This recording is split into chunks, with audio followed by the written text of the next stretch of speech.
lawyer for the woman accusing Patrick Kane of sexual assault said evidence was tampered with. Now, her attorney said an empty evidence bag, which he said had contained the rape kit, was left in the doorway of the woman's mother's home. The Hamburg Police and Erie County Central Police Services in New York said all evidence has been accounted for and handled correctly. Kane's lawyer said that he welcomes an investigation of the bag incident since results of the DNA testing favor his client. No charges has been filed in this case yet. Kane went to training camp with the Blackhawks a week ago and made his preseason debut on Tuesday. Now, this isn't the first time Kane has run into legal issues. In August of 2009, Kane and his cousin were arrested in Buffalo after an altercation with a cab driver. Stephen A., are you okay with Kane playing during this investigation? No, I am not. But it would happen to be because of the absence of an uproar over Patrick Kane. Now, let me be very, very clear. To my knowledge, he has not been charged. We understand that. He has not been charged. He has not been charged. Yes. That is entirely different from Ray Rice, who was charged. It is entirely different from Greg Hardy, who was charged. But to me, that's a legal issue as it pertains to law enforcement and what have you. My indictment is not against them. It would be against Patrick Kane if he is guilty of such acts. Yeah. He definitely needs to be in jail. If he is innocent of such allegations, then my apologies for even bringing up this subject, because it puts him in a national spotlight even more so. And if he is innocent, he doesn't deserve that. If he is innocent. Having said that, my issue pertains to this. The National Hockey League, men's tennis, the PGA have no domestic violence policies whatsoever. But everybody was up in arms when Ray Rice and Greg Hardy went down. Major League Baseball, which was sparked by the whole Ray Rice fiasco, suddenly implemented its own domestic violence policy. But according to numerous reports, numerous major leaguers over the years have been accused of or charged with domestic violence, and in the last quarter century, however, none has been punished on a league level.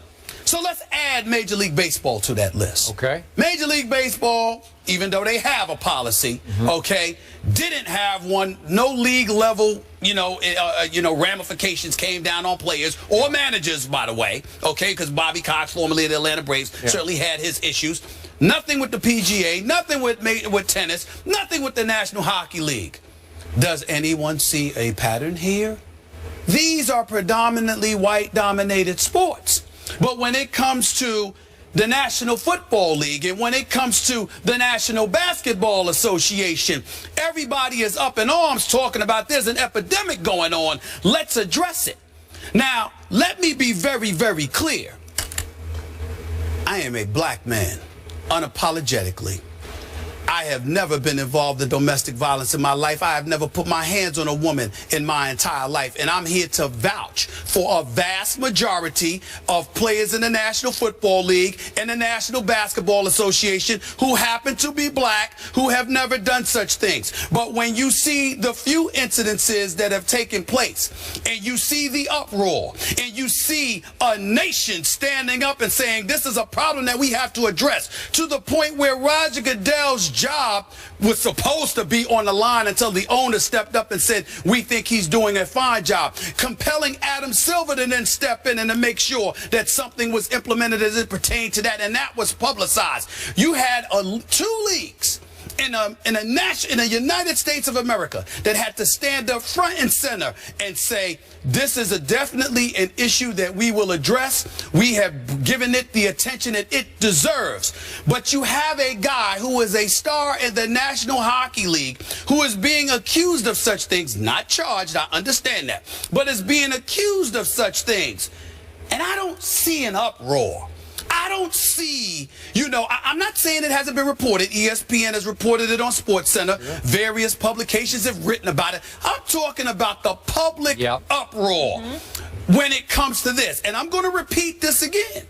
The National Hockey League, the Tennis Association, the PGA, and until recently, Major League Baseball, predominantly white sports, little to nothing going on here. We even have Gary Bettman on the record, Skip Bayless, on the record. I got to find this quote right here, because they said last September, Commissioner Gary Bettman for the National Hockey League took an active stance against domestic violence and sexual assault while speaking in Toronto. In the months since, he has expressed no interest in negotiating a domestic violence policy and a sexual assault policy with the NHL Players Association. And then the last paragraph of this article that I'm reading talks about Bettman has assured fans and the media that no new policy is needed because, quote, our players know what is right and wrong. That's his statement, and he gets away with this. What are we trying to say here? When people look around and they see a bunch of black men who have a problem with the society that we live in, when they see a bunch of black men who are talking about and alluding to the prevalence of racism, these are the kind of things that give those thoughts credence, because we're seeing stuff that's implemented disproportionately, and that's the problem. If this is good for the National Football League and it's good for the NBA, and black players are being labeled with insinuations and beyond because of the actions of a few, how did Major League Baseball get away with this all of these years? How are we not talking more about Patrick Kane? How is it that the National Hockey League, the Players, the Tennis Association, and the PGA have no policy whatsoever? And then you wonder why black folks get upset and they say, oh my Lord, maybe racism is still alive and well? Think about it. That's all I gotta say. Wow. Well, I say amen to much of what you said. I appreciate that you did point out hasn't been charged. And just the only point of order I have in the bigger context is, did you have a problem with Jameis Winston being allowed to play at Florida State? He was not charged, remember, as they were investigating? Right. He continued to play games. Well, he proclaimed his innocence, so I didn't have a problem with it, because my whole point is, again, I'm not questioning the legalities and how the legal system chooses to handle something. Okay. What I'm questioning, even more so than the institutions, I'm questioning the public uproar. Jameis Winston was in the news all the time. Because he wasn't charged, though, that there wasn't the uproar. Because I sat in the meeting, just so you know, production meeting, you weren't in, Skip was there, and I said, how have we not covered this? And then one of our producers said he wasn't charged. And my thinking was same with you. Why is he being protected? They said he wasn't charged. I think it's a fair, first of all, in favor so if he was, would there be an uproar? In favor to you, the producers, and white folks across this country, it's a legitimate question, and I understand that. I'm talking about the public outcry, because the mere insinuation in this day and age seems to create an uproar, but it seems more prevalent when it comes to young black males. And that is what I am saying. That's what I'm talking about. I'm not talking about how it's handled in terms from a legal perspective. I do understand that. And institutions and franchises to some degree have to protect itself. But the leagues could do something if they were so inclined. But the NFL and the NBA feels compelled. Major League Baseball just followed suit after a quarter century of doing nothing. And we've got 3 major organizations that haven't done anything. That's a problem. Clearly, hockey is living in the past here. Hasn't caught up to the times, in part because there hasn't been the outcry that you talk about, the outrage. But why is that in the larger issue? Well, clearly hockey in the United States, is it fair to say, is not as popular as football, basketball, and baseball? That's fair. Right? So has there been some outrage expressed in the city of Chicago? I think there has. And I think ESPN's Sarah Spain has expressed outrage publicly. She has, and I applaud her for that. And Christine Brennan wrote about it today in USA Today. We're talking about the great Christine Brennan. I mean, come on now. I am so with you. Patrick Kane, there should be a policy in place whereby he was suspended with pay. I'm okay with pay. Suspended with pay through this investigation. Can we make a case that he's getting preferential treatment in his hometown of Buffalo here? You could make that case given what you set this up with. And her attorney is now said, the victim's attorney, or the accuser's attorney is saying that, hey, this is a classic case of why so many victims are hesitant to come forward the way she's being treated right now. I don't know the details of it, but I get all this. That's why there should be a policy in place, and he should have been suspended from the start. But this is a hockey problem.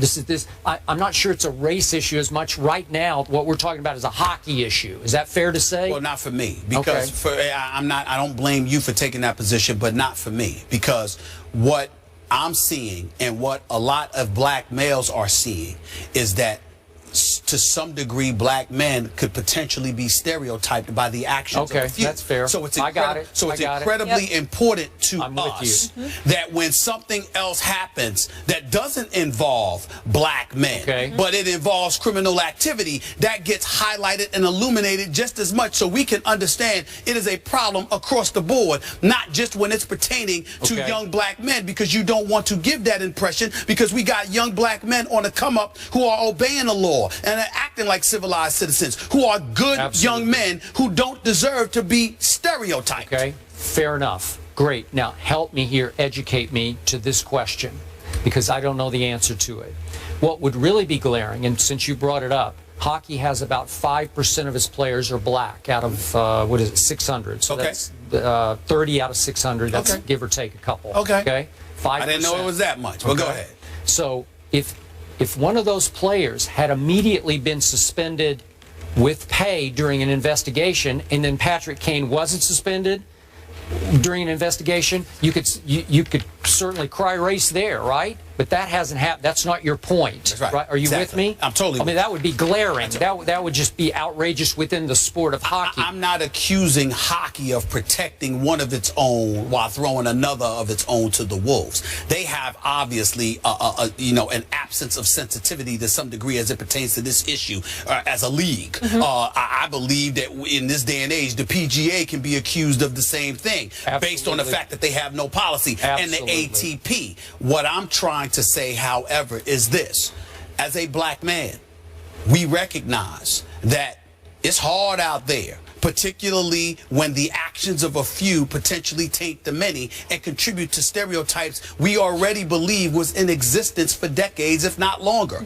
So when something happens with a Ray Rice or a Greg Hardy or somebody, and or a Jameis Winston, and that gets blown up and illuminated, but somehow, some way, Patrick Kane doesn't have to deal with the same level of scrutiny, and the excuse is because he's in hockey. You've got folks sitting there saying, well, wait a minute, NFL's predominantly black, and National Basketball Association is predominantly black. Okay, in Major League Baseball, even though there were a lot of white guys that were accused, you've got Dominicans or of a darker skin, but primarily it's America's national pastime, and it's a whole lot of white guys. At least one white manager. There you go, and at least one white manager. So you just arrived on the come up in the aftermath of the Ray Rice situation, and then you have these predominantly white sports with no policy. Let's make sure we understand here. Black folks are watching, and they're saying, excuse me, are we doing things and they're not? Or are we just the ones getting caught, meaning the few who did, while we're glossing over others who have done it? My props to Christine Brennan and Sarah Spain and all of them for bringing attention to it, because it's clearly not a race issue. But you have people that might interpret it as such when we only hearing black men being talked about.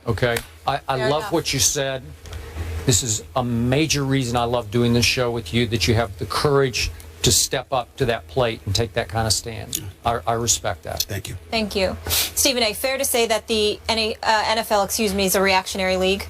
Yes. Yes, so hopefully maybe there's some reaction from these other leagues as well. Maybe they'll learn to copy the NFL. Right? Yeah, maybe so. All right, up next, we stay with the NFL. The league is still proving they haven't gotten over their Deflategate issues. Brady versus Big Ben. We'll explain that after the break.